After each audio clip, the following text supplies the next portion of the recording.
And then on the 20th is the new moon. And the new moon, it's in Cancer, and it's the second new moon in Cancer. And so the first one was on the solar eclipse. So if you imagine the portal between those two new moons is that kind of birthing canal. And the reason July, there's lots of reasons why July is always described by my guides as the feminine month of the year. It's because it's the start, mainly it's because it's the start of the lunar cycle, and the moon controls the feminine. So it's the first new moon of the feminine year, if that makes sense. And so the birth energies in July, I mean, everything in July is kind of pollinating and birthing and becoming, and the inwards, all of the stuff that's been happening inwards, births out in plants. It's a very, very fertile month in nature. And it really kind of, everything in nature embodies and infuses with the feminine energies and the feminine medicines and the feminine ways. And it is the start, that whether you are male or female or unity, it is the start of the new feminine cycle. And so your feminine journey completes, and then it's reborn into its new cycle on the new moon. And this particular feminine cycle, this particular birthing, so important, because last month we went into the beginning of a new 8-year Venus cycle, which my guides say is all about the crowned feminine.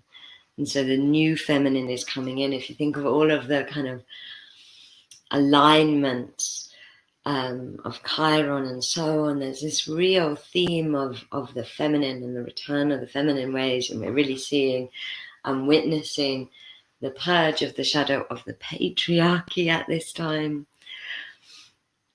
And so the new moon is that birthing into the new feminine cycle.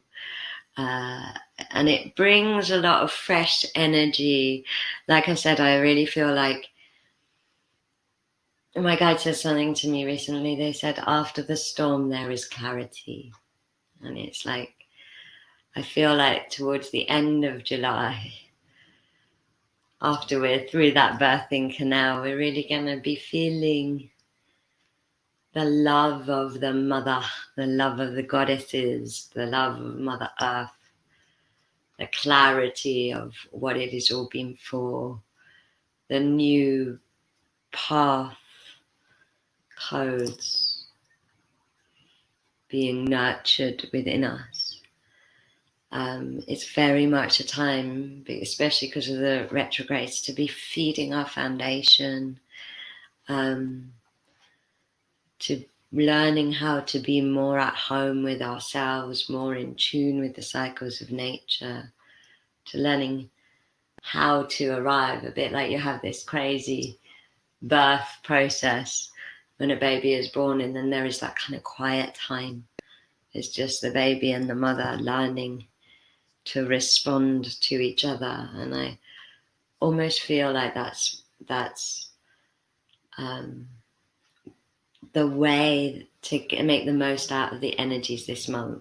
My guides are saying there's loads of goddess energies coming into the collective this month, loads of the new crowned feminine, and in order to receive them, we must receive them in the kind of feminine way, either through ceremony or through internal inquiry, through nurture and divine conversation. And this is whether you are male or female, or a unity being. And I kind of really feel like our receptivity is going to increase. I met someone who was pregnant this week, and she was telling me about how when a woman is breastfeeding, the breast picks up information from the saliva and then provides the right type of milk that is needed. So maybe more water if the baby's dehydrated, or different vitamins. And it's almost coming into that delicate responsivity of like, okay, so what's out of alignment in my life? And what do I need to call in? And all of that kind of thing. And the sun is also opposite Saturn on that new moon. And I just, Saturn's been doing this massive karmic purge.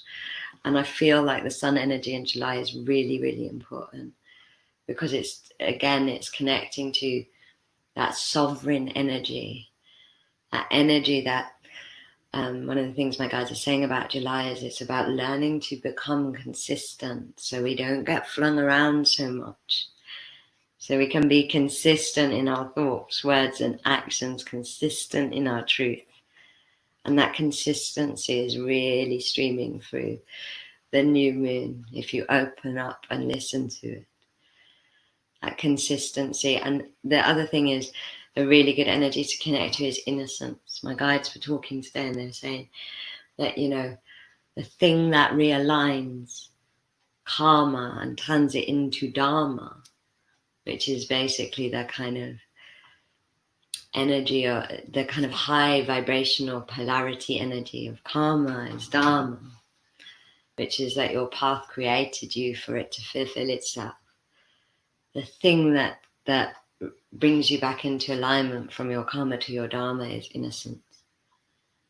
And so it really is about coming into that innocence of softening, that idea of being mother and baby to yourself, of birthing.